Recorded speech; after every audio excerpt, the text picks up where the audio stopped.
Think you know your kings. What about the monarch whose food had to be pre-chewed by servants because his own jaw simply wouldn't close? The king whose impotence sparked a war that slaughtered hundreds of thousands?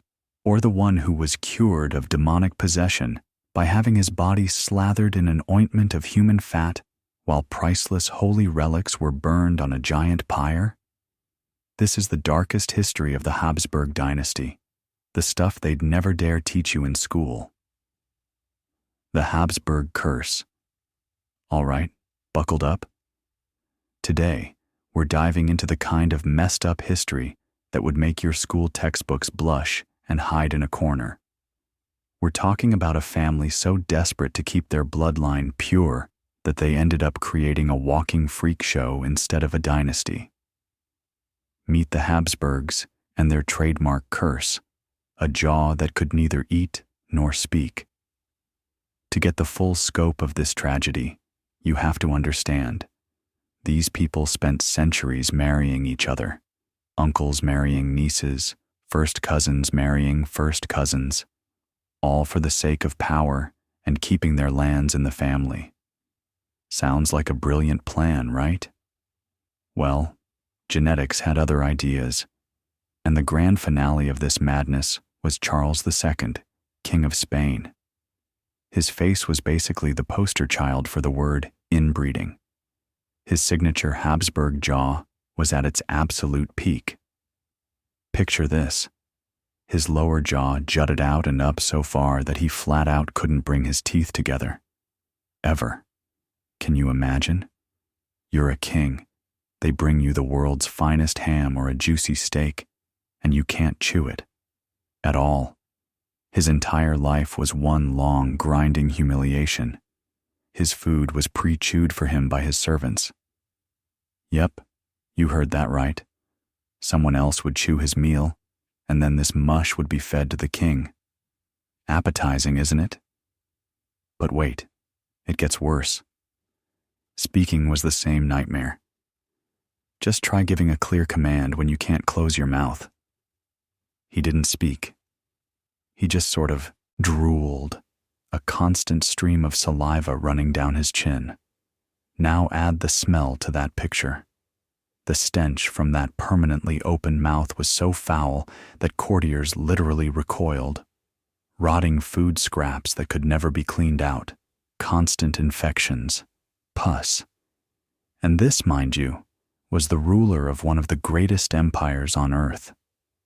They won't tell you this in the history books, but his nickname was the Bewitched. And not because he was some kind of wizard.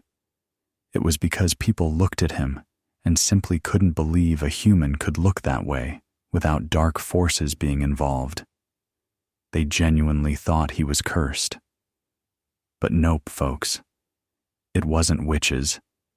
It was just good old-fashioned inbreeding in all its glory. And you know what the ultimate irony is?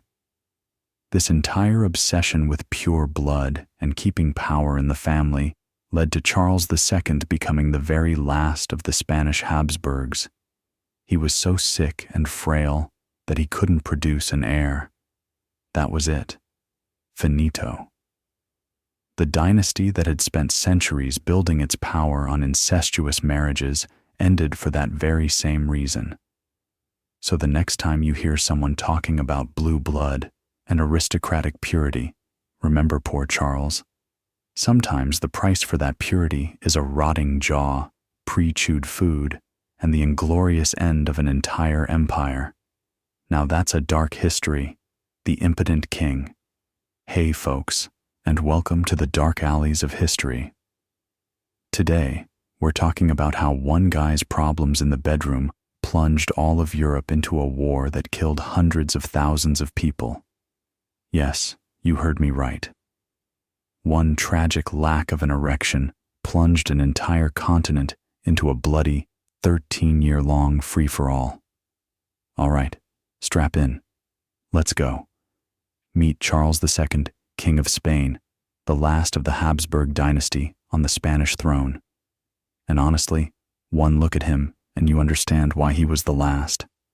It was as if Mother Nature herself was screaming, Guys, for the love of God, stop. To give you an idea of the tragedy, his family tree looked less like a tree and more like a wreath. For centuries, his ancestors had been marrying their own cousins, nieces, aunts. His own father, for instance, was also his mother's uncle. As a result, Charles was born with the full genetic jackpot of gifts.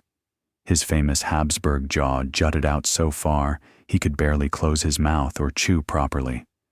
Saliva constantly dribbled down his chin. On top of that, he suffered from epilepsy, constant fevers, developmental disabilities, and, the cherry on top of this rotten cake, impotence. Now, imagine this. You are the king of the most powerful empire in the world. You have colonies from the Americas to the Philippines, and your entire country, your entire court, all of Europe, is waiting for one thing from you: an heir, and you can't deliver. You physically can't do it. Can you even fathom that level of humiliation? Every single day, thousands of eyes are on you, and they're all thinking the same thing. So, is today the day? They drove his first wife, a beautiful French princess, to depression, blaming her for being barren. But the problem wasn't her.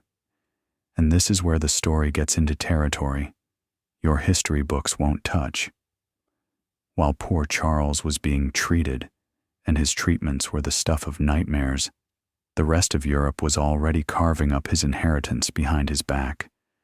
They were forcing foul-tasting potions down his throat, pressing the bones of saints against his body, and performing exorcisms because they thought he was possessed by the devil. One healer even prescribed an ointment made from the fat of dead men and pigeon droppings. Insane, right? And all the while, the kings of France and Austria were secretly drawing new lines on the map, tearing his empire to pieces. Finally, in 1700, Charles died, childless. In his will, he left the throne to a French prince, and that's when all hell broke loose. The rest of Europe howled, "What? The French get everything?" And so began the War of the Spanish Succession. 13 years of bloody slaughter across the continent. Hundreds of thousands of corpses, torched cities, famine. And all of it, my friends, because of one single guy who just couldn't. Well, you get the picture. And that is how the personal tragedy, pain, and humiliation of one man became the prologue to the deaths of hundreds of thousands. History has a sense of humor, as black as an executioner's soul. Catch you on the flip side. Battle for the king's soul. All right, buckled in? Today we're not just talking about a king. We're talking about how they waged a real, honest-to-God war for his soul, with demons, exorcisms, and bonfires of holy relics. It's gonna get messy. Picture a throne room, but instead of grandeur and gold, there's a stench. The sickly sweet, nauseating smell of rotting flesh and an unwashed body. In the center, on the throne, sits not a monarch, but a trembling bag of bones. His eyes are rolled back, saliva is leaking from his mouth, and his body is racked with seizures. This is your king. The doctors have no answers. The courtiers whisper in the corners. And then, of course, the only word that makes sense in times like these is spoken: possessed. And that's when the show begins.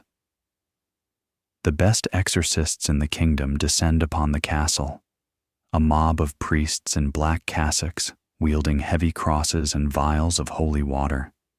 Think it was like the movies? Forget it. No special effects, just sweat, screams, and humiliation. For hours on end, they would shout prayers directly into the king's face, splashing holy water in his eyes that only made him howl in pain. To give you the full picture, they'd tie him to his bed, and he would struggle so violently that the straps would cut into his skin until it bled, leaving festering wounds. But nothing worked. The demon, or whatever was inside him, just laughed, a hoarse, gurgling sound. And this is where it gets really interesting. The part they'll never tell you in history class. When prayers failed, politics took over. One faction of advisors declared, "This is no ordinary demon. It draws its power from our holy relics." Can you believe that? They declared that the holy relics themselves, a sliver of the true cross, a hair from the Virgin Mary, the bone of some martyr, were fakes, or worse, cursed, and that they were the very things attracting evil to the king. So what do? You guessed it. They build a massive bonfire right in the castle courtyard. All of these priceless relics, collected over centuries, are hurled into the flames. Imagine the smell: burning wood, smoldering fabric, maybe even scorched bone. Smoke blots out the sky. Everyone is waiting for a miracle, for the demons to flee the monarch's body with a final, agonizing shriek. But wait, there's more. The miracle never came. The king just kept on rotting alive, his seizures growing even more violent. The battle for his soul was lost before it even began. You know why? Because they weren't fighting demons. They were fighting syphilis, or a brain tumor, or just good old-fashioned madness, which in those days was indistinguishable from the devil's work. In the end, of course, the king died, in filth, in pain, and utterly alone, abandoned by all his saviors. And that whole battle for his soul? It was just a pathetic squabble among terrified men, willing to burn their own faith to the ground just to find a simple explanation for something they couldn't possibly understand. Now that's a dark history. See you next time.